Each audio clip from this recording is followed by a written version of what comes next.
It should have been the greatest day of his life. His youngest daughter, Jasmine, had flown from Colorado to share in his triumph. There had been pieces in the Financial Times and the Wall Street Journal which were all but premature celebrations. Like Usain Bolt in the 100, the former read. Like Mrs. Clinton in November, this is one frontrunner who cannot lose. The Academy were famous for their secrecy, their cloak-and-dagger strategies to stave off leaks, but this time even the bookies agreed.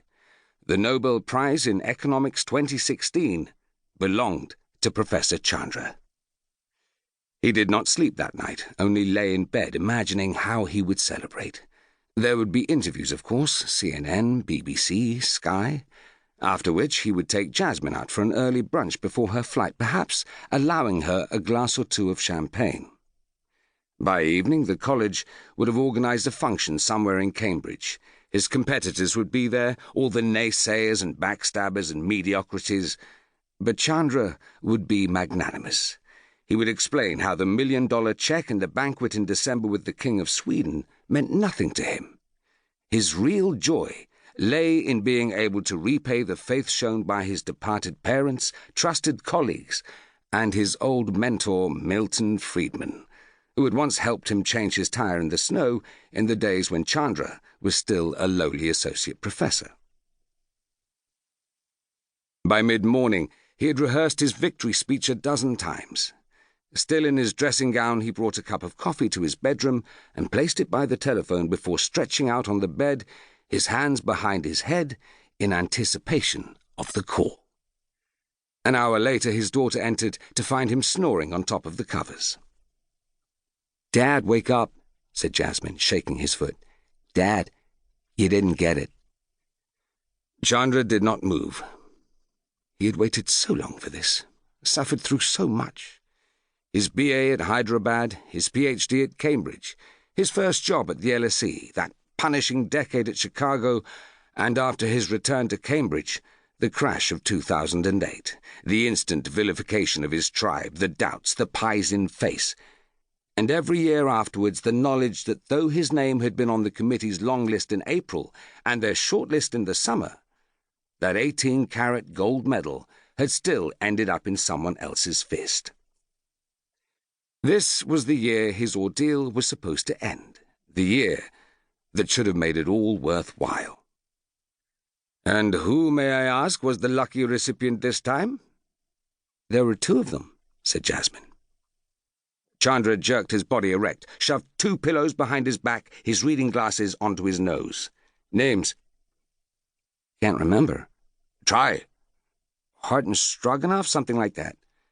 Chandra groaned. "Not Hart and Holmstrom." "Yeah, I think so." "So who'll it be next year, Starsky and Hutch?" "I don't know, Dad. Maybe." "Well, that's that then," he said, pulling the covers over his body and realizing that, were it not for his daughter, he would probably remain in that position until next year. 10 minutes later, Jasmine returned to tell him that a group of journalists were outside the house. Chandra met them, still in his dressing gown, and politely answered their questions.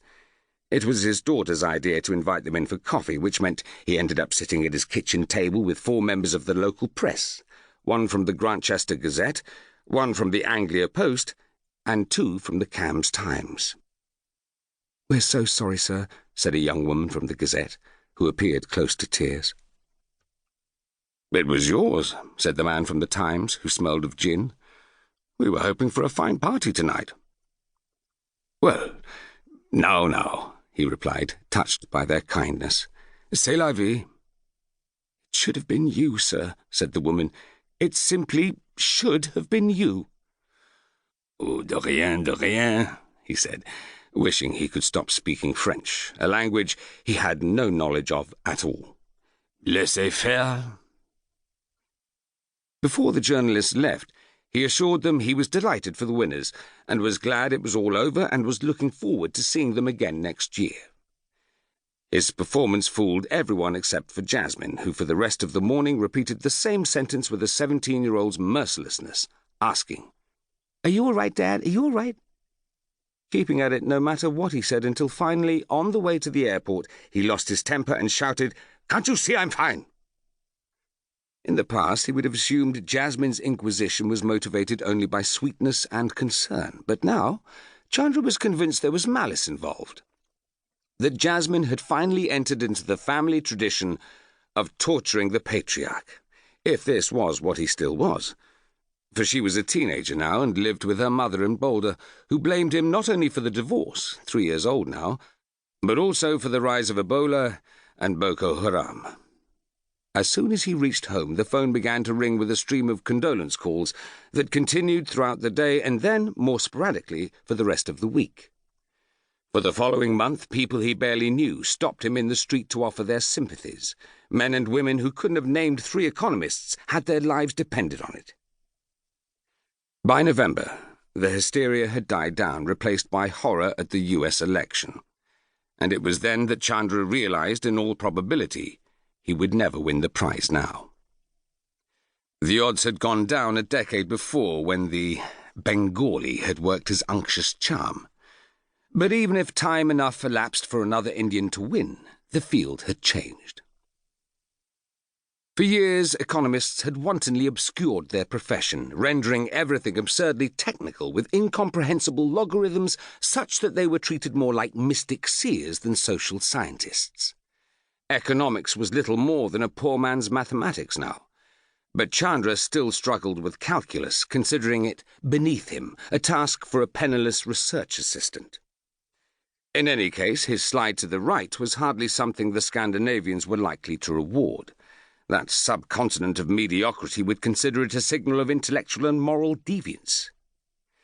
It was what Chandra loathed most about liberals, their shameless self-righteousness, as if the species' failings were always someone else's fault, while anything they did, murder and arson included, were heroic acts in the service of liberty and justice.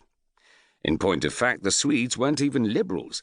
They were neutrals, abstainers who behaved as if they had deliberately chosen not to become a superpower in the interests of preserving their objectivity. Chandra wished he had just one Swedish student he could torment mercilessly, but the closest thing was a Dutch girl with an American accent who was, regrettably, quite bright. And so he went on giving his lectures and affecting the appearance of a man too wrapped up in his own research to notice that such a petty and trivial thing as the Nobel Prize even existed.